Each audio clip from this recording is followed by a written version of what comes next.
अस्सलाम students, welcome to easy maths. आज हम एक्सरसाइज 1.2 का क्वेश्चन नंबर 1 का पार्ट नंबर 4 डिस्कस करने जा रहे हैं। क्वेश्चन नंबर 1 की जो स्टेटमेंट है उसने हमें कहा है rationalise the denominator. Previous videos में हमने एक्सरसाइज 1.2 के क्वेश्चन नंबर 1 के पार्ट 1, 2 और 3 को काफ़ी डिटेल में डिस्कस किया है। इसके ऊपर मैंने सेपरेट वीडियोज़ बनाई हैं क्योंकि हर क्वेश्चन दूसरे से मुख्तलिफ होता है। लेकिन जो पार्ट नंबर 1 था वो उसमें हमारे पास जो डिनोमिनेटर था वो एक बायनोमियल सर्ड था, यानी टू वैल्यू था, टू वैल्यू सर्ड थी वो उसके अंदर, यानी कॉम्बिनेशन ऑफ मोनोमियल सर्ड था। लेकिन जो पार्ट नंबर 2 और 3 था वो बिल्कुल सिमिलर थे, लेकिन उन पर भी मैंने सेपरेट वीडियोस बनाई हैं। अगर आप हमारे चैनल पे नए हैं तो हमारी वीडियोस को लाइक कर दें और सब्सक्राइब कर दें, क्योंकि यहाँ पर ईच एंड एवरी स्टेप को डिटेल में समझाया जाता है और क्वेश्चन को प्रेजेंटेबल फॉर्म में सॉल्व करने का तरीका भी बताया जाता है। तो चलते हैं हमारे पार्ट नंबर 4 की तरफ। अगेन क्योंकि हम रैशनलाइजेशन कर रहे हैं तो हम यहाँ पर लिखेंगे बाय रैशनलाइजेशन। और मैं आपको प्रीवियस वीडियोस से बताती आ रही हूँ कि रैशनलाइजेशन आपके पास एक ऐसा मेथड होता है जिसमें आप डिनोमिनेटर का कॉन्जुगेट लेते हैं और उसको आप न्यूमरेटर और डिनोमिनेटर से मल्टीप्लाई कर देते हैं। तो हमारे पास यहाँ पे 6 + 4 √ 2 है। तो जब हम इसका कॉन्जुगेट लेंगे तो हमारे पास क्या आएगा, 6 - 4 √ 2 आएगा। तो हम मल्टीप्लाई और डिवाइड कर देंगे इसी नंबर से। 6 - 4 √ 2, 6 + 4 + √2 मल्टीप्लाई होगा आपके पास किसके साथ, इसके कॉन्जुगेट टर्म के साथ। और कॉन्जुगेट टर्म मैंने भी आपको बताई है कि 6 - 4 √ 2 है। यहाँ पर भी 6 - 4 √ 2 आ जाएगा। ठीक है, अब ऊपर वाली दोनों वैल्यूज़ मल्टीप्लाई हो रही हैं और आपको दिख रहा होगा कि ये बिल्कुल सिमिलर वैल्यूज़ हैं। तो हम पहले एक दफ़ा लिख लेते हैं इनको ब्रैकेट के अंदर, फिर मैं नेक्स्ट स्टेप में आपको बताऊंगी कि इनके साथ क्या किया जा सकता है। नीचे में आप देखेंगे कि ये भी सिमिलर है, बस इसमें साइंस का फ़र्क आ रहा है। तो वो हम इनको भी ऐसे प्रोडक्ट में लिख लेंगे कि ये मल्टीप्लाई हो रहे हैं। 6 + 4 √ 2 आ गया और 6 - 4 √ 2 आ गया। अब ऊपर वाली क्योंकि सिमिलर वैल्यूज़ हैं तो हम यहाँ पर लिखेंगे 6 - 4 √ 2 का होल स्क्वायर लिखेंगे। ठीक है, और आपके पास नीचे क्या आ जाएगा, नीचे आपने यहाँ पर रेफरेंस देना है। रेफरेंस देंगे हम यहाँ पर कि हमारे पास a + b और a - b की फॉर्म में अगर कुछ लिखा होता है तो हम उसको कैसे खोल के लिखते हैं, a² - b² फॉर्म में खोल के लिखते हैं। तो हम इसको कर लेते हैं। a में हमारे पास क्या पड़ा हुआ है, 6 पड़ा हुआ है, और b में हमारे पास क्या पड़ा हुआ है, 4 √ 2 पड़ा हुआ है। और फॉर्मूला के मुताबिक सेंटर में हमारे पास क्या आना है, माइनस आना है। ठीक है, ऊपर आप देखें यहाँ पर a - b होल स्क्वायर वाला फॉर्मूला खुल रहा है कंप्लीटिंग स्क्वायर का।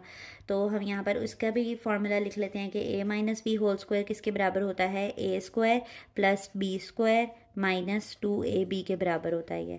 ठीक है, तो हम इनको भी ओपन कर लेते हैं इसके हिसाब से। आपके पास 6 का स्क्वायर लेंगे हम, फर्स्ट वैल्यू का स्क्वायर प्लस सेकंड वैल्यू का स्क्वायर, 4 √2 का स्क्वायर माइनस फार्मूले का 2 भी फार्मूले का। a में हमारे पास कौन सी एंट्री थी, 6, और b में हमारे पास कौन सी एंट्री थी, 4 √2 था। और डिनोमिनेटर को कैसे सॉल्व करेंगे अभी हम आपको बताते हैं। 6 का स्क्वायर जब आप लेंगे तो यहाँ पर क्या आ जाएगा, 36। अब 4 √2 को स्क्वायर को कैसे सॉल्व करेंगे, 4 √2 को अब आप देखें कि ये प्रोडक्ट ऑफ टू टर्म्स है जिसके ऊपर होल में स्क्वायर है।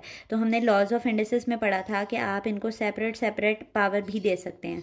तो 4 × 4 = 16 होता है आपके पास 4 का स्क्वायर, और यहाँ पर ये कैंसिल आउट होगा तो 2 आ जाएगा। और 16 2 से आपके पास क्या होता है, 16 2 से आपके पास 32 होता है।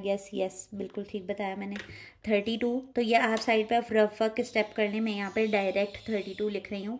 ठीक है, for the sake of less steps हम यहाँ पर 6 6 क्या होता है, 36 होता है। इसका भी डायरेक्ट मैं लिख लेती हूँ कि इसका आंसर हमारे पास 32 आया है। साइड पे रफ वर्क लेकिन आपने लाजमी करना है। अगर आपने रफ वर्क नहीं किया तो ये डायरेक्ट वैल्यू नहीं लिखनी है आपने। 32 आ गया, और 2 6 12, और 12 4 क्या होता है आपके पास 48, और √2 वैसे ही आ गया। नीचे आपके पास 36 में से 32 जाएंगे तो आपके पास क्या आ जाएगा, 4 आ जाएगा। और 36 + 32 कितने होते हैं, 36 + 32 कितने होते हैं आपके पास, 68 होते हैं। तो हमने यहाँ पर क्या लिख लिया है, 68 लिख लिया है, -48 √2 डिवाइडेड बाय 4। तो अब आप देखें कि यहाँ पर कुछ बच्चों की ना गलती होती है, वो कहते हैं कि हम कैलकुलेटर पे लिखते हैं 36 + 32 - 48। ऐसे नहीं करना है आपने। ये -48 जो है ना वो इस वक्त बाउंड है, बंधा हुआ है √2 के साथ, ठीक है, क्योंकि ये दोनों प्रोडक्ट टर्म्स हैं तो फिर ये इनके साथ सॉल्व नहीं हो रही हैं, ठीक है। सिर्फ ये दोनों सेपरेट टर्म्स थी जिनको हम प्लस कर सकते थे, तो हमने इनको प्लस कर लिया। अब आप देखेंगे 68 और 48 कौन से एक टेबल पर कैंसिल आउट होते हैं, ये कैंसिल होते हैं आपके पास 4 के टेबल पर। तो 4 के टेबल पर हम कैंसिल आउट होने का मतलब है कि ये इसमें से मैं 4 क्या कर सकती हूँ, कॉमन ले सकती हूँ। तो मैं 4 को कॉमन ले लेती हूँ। 68 के टेबल में 4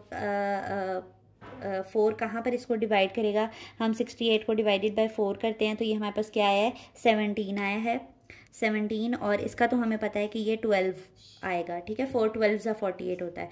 और √2 वैसे ही आ गया, और हमने नीचे हमारे पास क्या था, 4 था।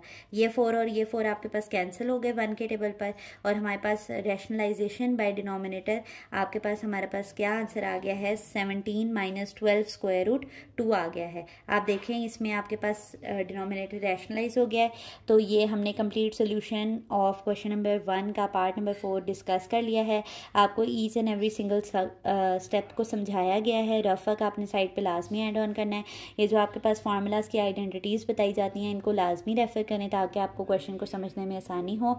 आज के लिए इतना ही। अल्लाह हाफ़िज़।